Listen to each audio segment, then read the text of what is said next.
Hello, this is question 6 on your statistics paper from June 2022 from Edexcel. Anna is investigating the relationship between exercise and resting heart rate. So it's a correlation question. She takes a random sample of 19 people in her year at school and records for each person the resting heart rate, 8 beats per minute, and the number of minutes spent exercising each week. The results are in this scatter graph. So you can see the minutes here, you can see the heart rate.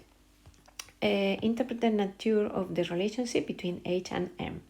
So you can see here there is a negative correlation. So the more minutes the people exercise for the week, the lower is the heart rate, the resting heart rate. When they say interpret, instead of describe, if they say describe, it's enough if you say just positive or negative. If they say interpret, you have to use the context of the question. So you have to say that when this variable increases, this one decreases, or the other way around. So what you have to write is something like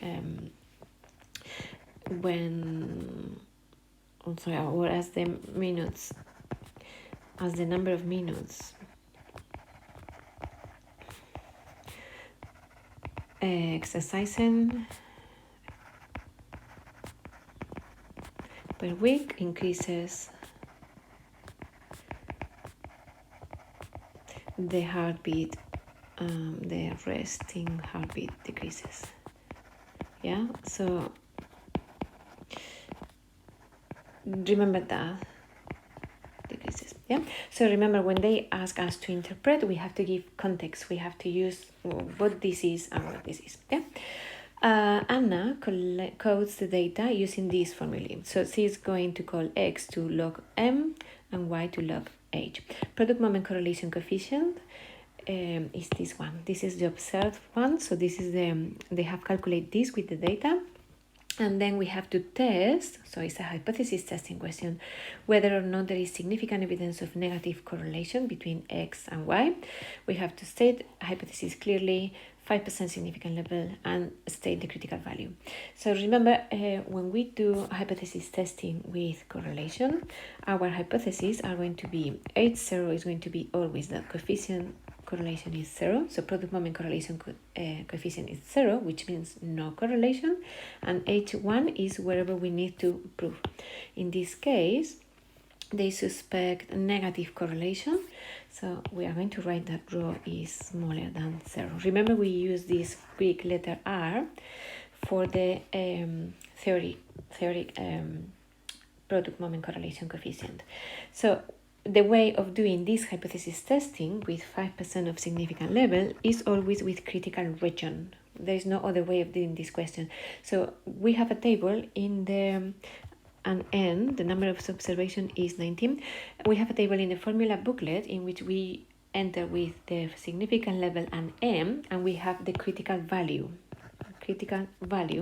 That is, remember, the limit for the critical region. So I'm going to show you for N. This is the table, critical values for correlation coefficients. Product moment correlation coefficient is on the left. N is 19 and significant level is 0.5. So we are in this column and then 19 is here. So we are talking about this value here, 0.3887. 0.3887. This is my critical value. We are in the negative side of our value, so we are checking the negative correlation. So my critical region is going to be when R is smaller than the negative 1. So we are going to reject H0 if my observed value is smaller than this one, right? My observed value is given, and is this one, is minus 0.897, which is smaller.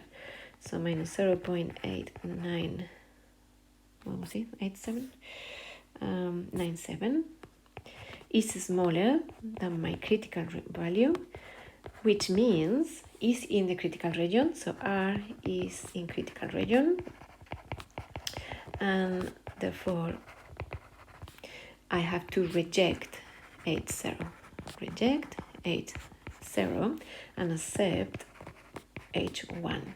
Yeah, so always when I reject H0, I'm going to accept H1, which means there is enough evidence of negative correlation. Yeah, so we are assuming this one is the one that is true. So enough evidence of negative correlation.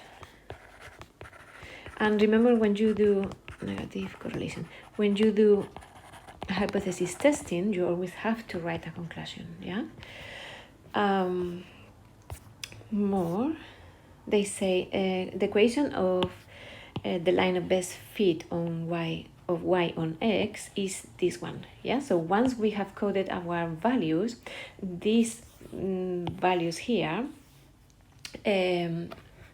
are very, very close to a line, and the line of best fit is this equation. But we want a connection between h and m, so the heartbeat and the minutes exercise.